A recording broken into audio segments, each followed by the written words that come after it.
Hi, and welcome to another PSCA Roundtable. I'm Steve Sharp. I'm president-elect of the Pennsylvania School Counselors Association. And I have some great guests with me right now to talk about the intersection between school counseling and distance learning. If you could please introduce yourselves.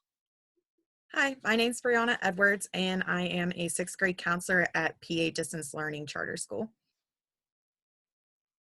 Hi everyone, my name is Katie Mihoerck. I am a school counselor at PA Distance Learning in our high school.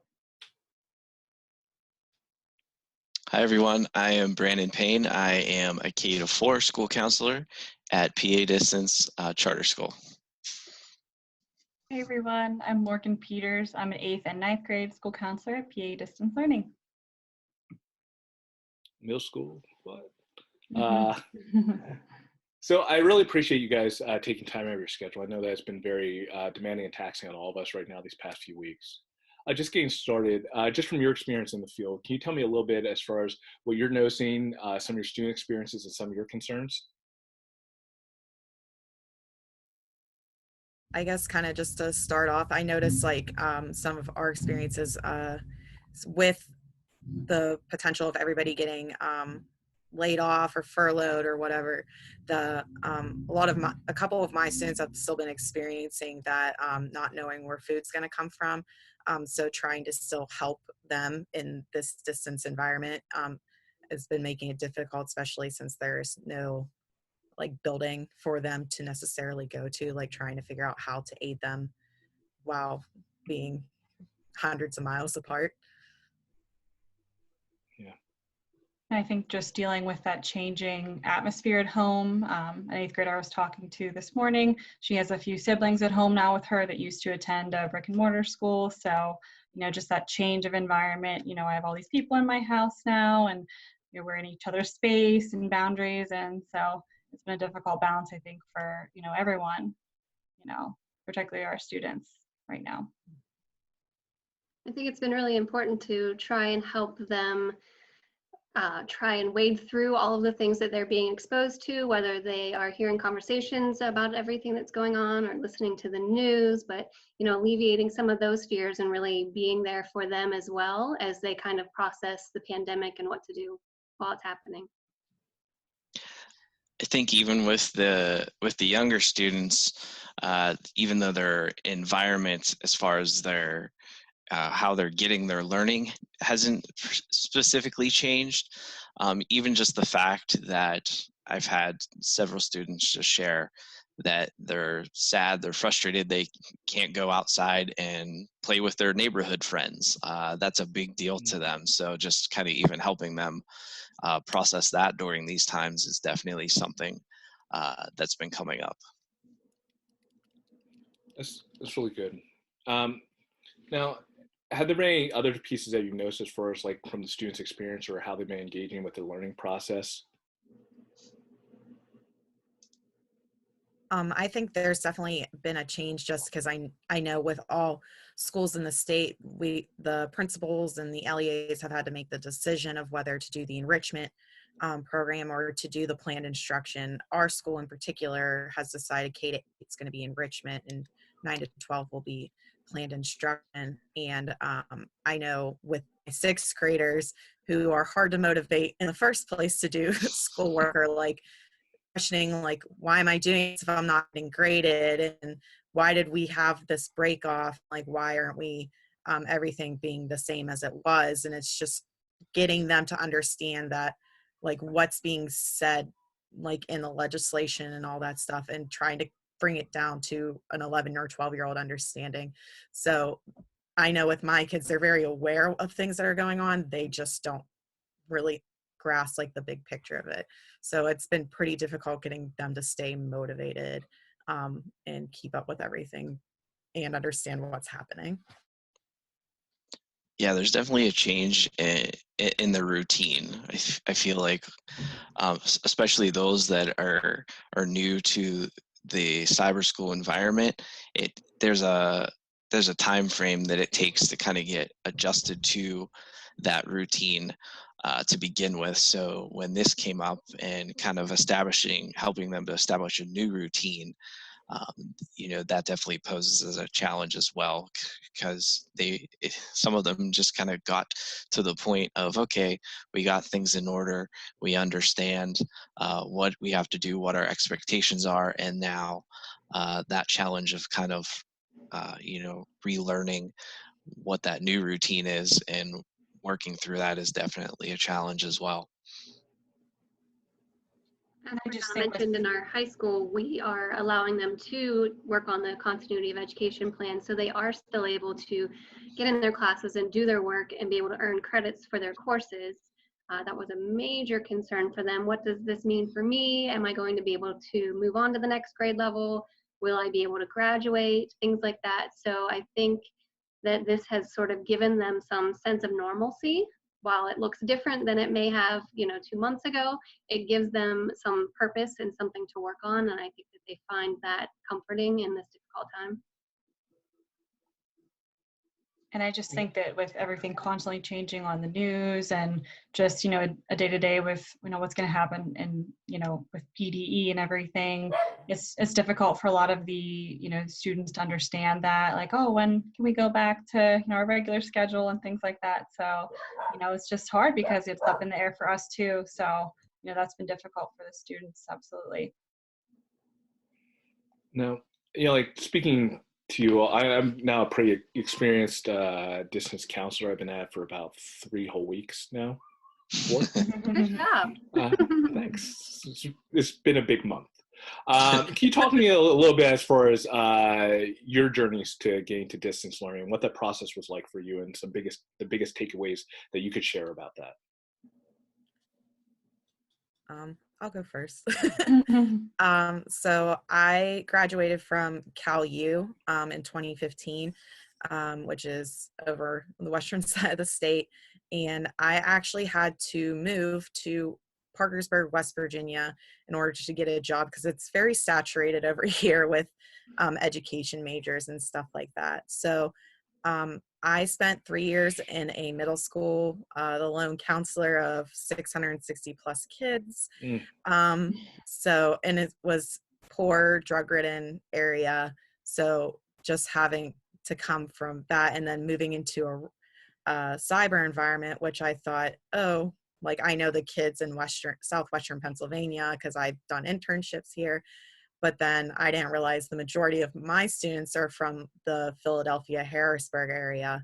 So that's a whole different environment. So it was really an adjustment to adapting to how those kids all differ just because of where they're located within the state. And then just not only that, but what their value system is. I also actually work with our career education and work program here at our school, and just having those conversations of what are you going to do in the future. It's very in tune with what the area has to offer them. They don't really think like, oh, I can move. It's like, oh, well, I'm in Harrisburg, I can be a nurse or do something in the medical field or something like that. So that definitely has been a big adjustment. And like Katie said before, just not being able to see them on a day-to-day basis, getting that in-person interaction, you just have to adjust how you're building the relationships with the kids. What do some of your other journeys look like? I can share mine. I actually got my master's degree in school counseling in Virginia at George Mason University, and I was a school counselor there for 7 years before relocating back to Pittsburgh to be closer to family. And so this was actually my first exposure to even cyber schools. In Virginia at that time, we didn't even have cyber schools and had very few charter schools. So for me, this was, something that I was really struggling with. How do I make this work? How do I take my education and these 7 years of experience and turn it into a cyber school setting? And while it has been a very steep learning curve, I have found that it wasn't as difficult as I was expecting. I still have very incredible, genuine relationships with my students. I still help them work through, very traumatic events, and then also through what we would call like the friendship issues or the things that, are a little bit lighter that kids still need help with at all ages. And so I was pleasantly surprised that I was still able to use all of my counseling skills and abilities in the cyber setting as I had before. What helped you with that steep learning curve? For me, it was learning the different types of technology. So figuring out how to best communicate with my kids. It's different when you see them face to face, you're sitting in front of them, or you're having lunch with them. You can sort of see that reaction. And so for me, it was learning to use the different platforms that PA distance learning uses, and then finding out what works best for them. So some of them, no problem. They'll jump on camera and they'll sit here and have a conversation just like this. Others, they might cover up their lens, but they'll talk to you. So finding out what is their comfort level and really their need. Sometimes it's, just G-chatting with each other. While that at first felt very strange, I have grown to appreciate that if that's their best means of communication with me, then that's what I need to do for them. Yeah. Brandon, Morgan? Yeah, I got my undergrad in psychology from La Roche College at the time, university now. Whoop whoop. I got my master's in counseling psychology at Chatham University, and then I always had that urge to work in the schools and work with students. So I eventually went back and got my school counseling certification from Geneva College. But prior to this position, I had most of my experience was like in the outpatient setting. I worked as an outpatient therapist as well as a school-based therapist.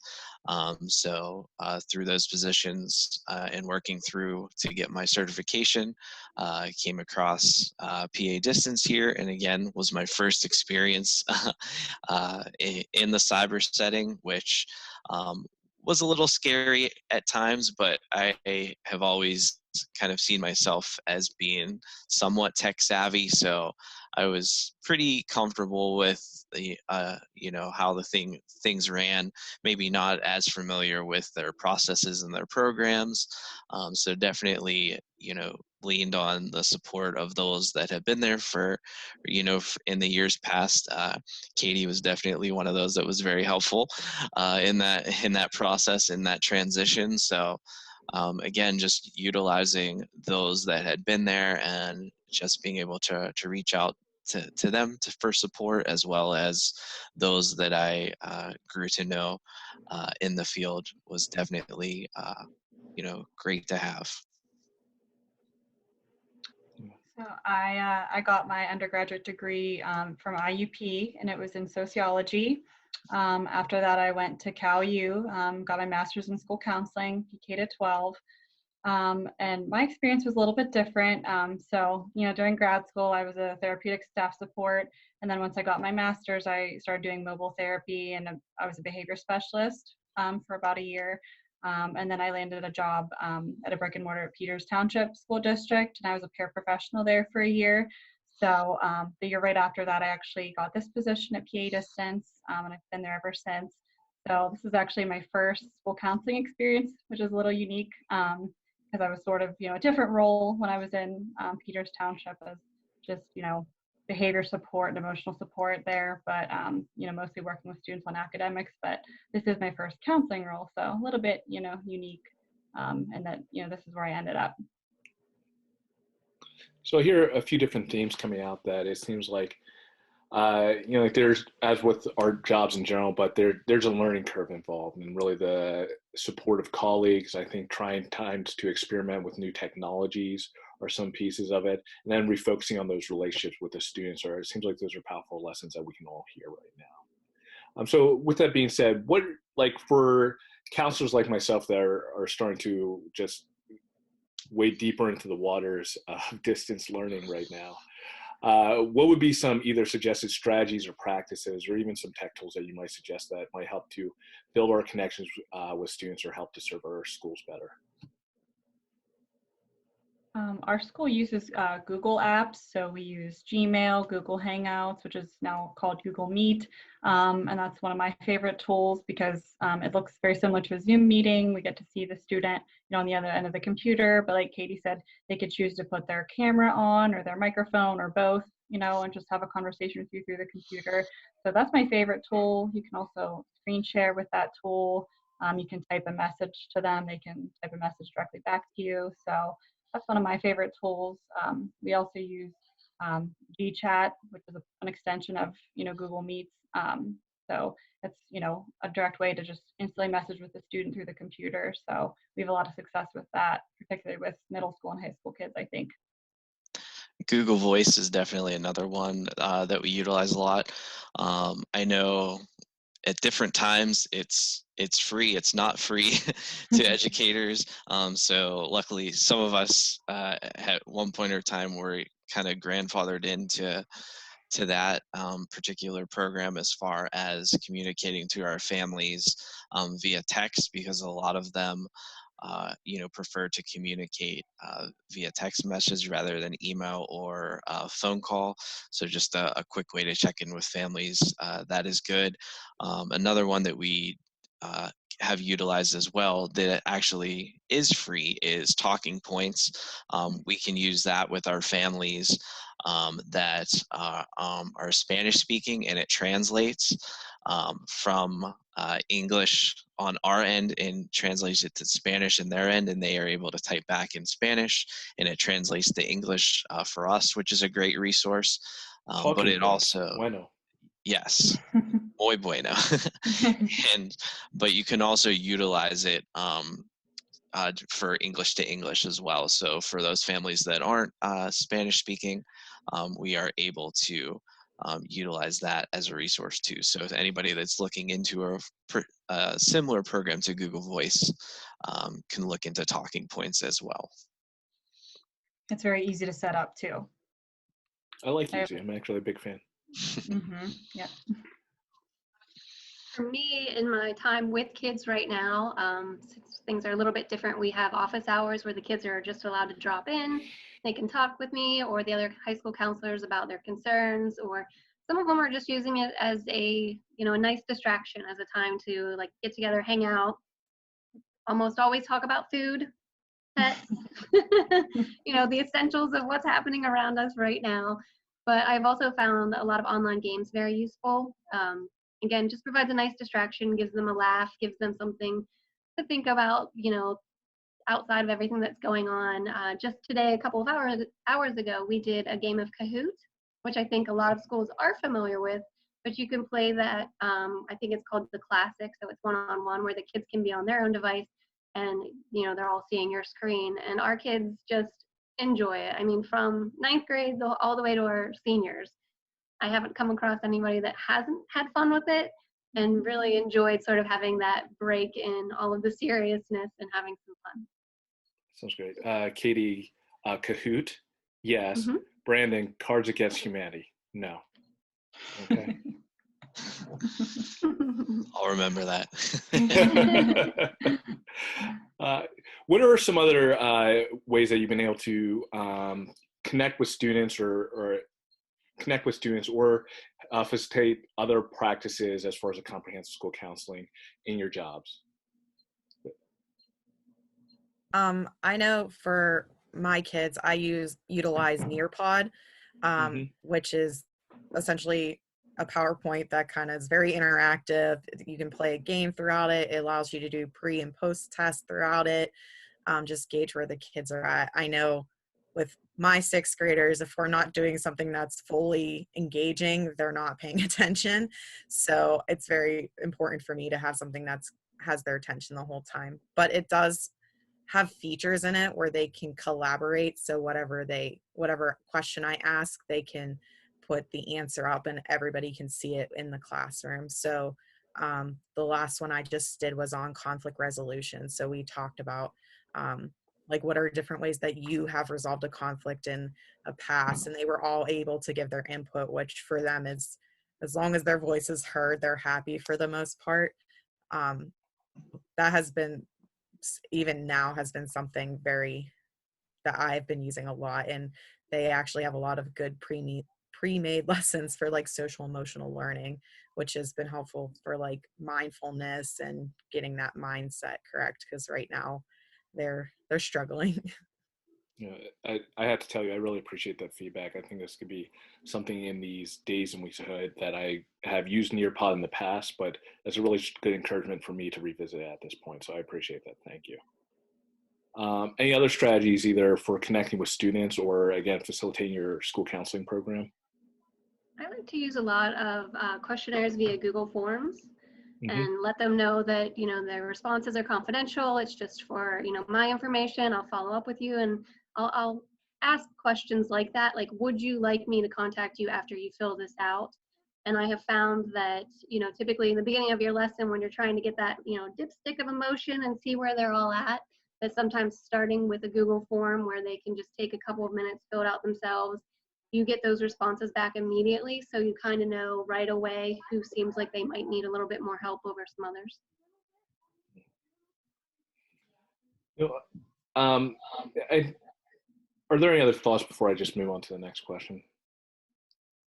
You know, I know that we had a chance to kind of connect before. I think really one of my big questions is, um, the more I've been doing this for the past few weeks, I think in a lot of our conversations, I could see the parallels.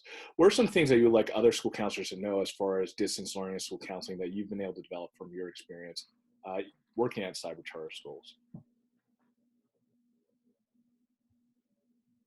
I would say for me that everything that you're doing in your schools are the same things that we are doing for our kids at PA Distance Learning. Like I had said before, working with them and building that rapport, building those relationships. I have kids that I had when I was in the middle school, now I'm in high school, that still come to me with, questions or concerns or things that they just want to talk about. And so even though you may not be right there in front of them, you can still very much be everything that they need you to be. I think like Katie shared before, with the various means of communication, it actually, for some students, can open it up to more conversation. Whereas in brick and mortar, if they're not coming down to your office, or you don't, get to see them, in a classroom lesson, they might not be comfortable to share that in front of their peers, or even be seen coming down to the school counselor office. So giving them that environment to communicate by GChat or whatever it is, allows for even more opportunities for communication. So seeing it as an extension as opposed to um, a disconnection, I think is a good way to look at it. And I think that we also have like maybe a different insight into our students in the virtual setting, because we'll be able to see, what their workspace looks like maybe at home. If it's chaotic, we can really get like an eye into their life and what's going on, what they're experiencing, which is definitely a plus, because in the brick and mortar setting, you don't always get to see that or really know what's truly going on at home. So, it can be, a positive as well, because we can really, see what they're going through and, relate to them and have that empathy for them. I would say also be patient with yourselves, as you are, like you said, in your third week of being a distance counselor. Being okay to say to kids, you know what, I tried this and it really didn't work out very well. So I wanted to do this really fun game, but it's not going as planned. And, kind of allowing yourself that same grace that, you're learning as you're going as well. And for some of my kids, especially my new kids, I'll say, I know it kind of feels a little bit funny, FaceTiming, right? Like instead of us sitting in the same room talking with each other, and just really allowing that to be a part of the conversations that you're having. Power of vulnerability. Yeah, I think you'd be able to convey a lot as far as the profession and stuff like that. Are there any other narratives as far as your students are concerned, or anything else that could be helpful for us to understand, really making those connections, really shaping learning across distance? I would kind of just like to add on like that, just allowing yourself to be creative. Like I know like we've been trying to perfect our MTSS process this year, and it's definitely been an adaptation, because anything you read is about how applying those interventions within the classroom or within the school building. And I just feel like now we've had to be super creative to like, oh, we have a student who has ADHD, but we're not physically around them. How are we going to help them learn? So, I mean, we even face challenges that we have to get creative and kind of start thinking outside the box. So to tag along to that vulnerability, like, don't be afraid to try a new idea or something that might seem really off the wall, because it might actually really work. Mhm. Yeah. You know, what I love hearing about this is kind of, I know in the narrative sometimes the reality is that cyber charter schools sometimes get a bad rap. But what we know to be true, especially now, has become more apparent is like the disparity in our education system. That's been embedded in our districts long before cyber charter schools have even been around, probably since the start of public education in Pennsylvania. Like residential segregation exists, disparity in education, that's existed for a while. And for the services and skill set that you guys have developed to help to service these students that haven't been able to have their needs met within the walls of their schools, within the boundaries of their districts, I really appreciate you sharing some of this insight. What are some of those final words of advice or feedback that you would be able to provide that could help us to better understand how to best service our schools and students at this point? I'd say just do your best to stay positive. You know, we're all in this together, and it's a learning curve. Absolutely. Together. Don't stop, Bryn. Go for it. I'm What just really else? trying to stay positive and tell my students to stay positive. You know, we'll get through this. I would also just say, like, this is very much to my counseling style, is just being honest and reality based. I mean, they do see what's happening, and kind of like Morgan said, being positive, but also just understanding where they're coming from, because everybody is dealing with different situations. It really is no different when you see them face to face, but just they're adapting as you are. So just being that reality, but also being patient and kind with them as well. I think just, ultimately just whatever means, just being able to reach out to the families, communicate with them, just let them know that, you're there for them, in any way possible that you can to help.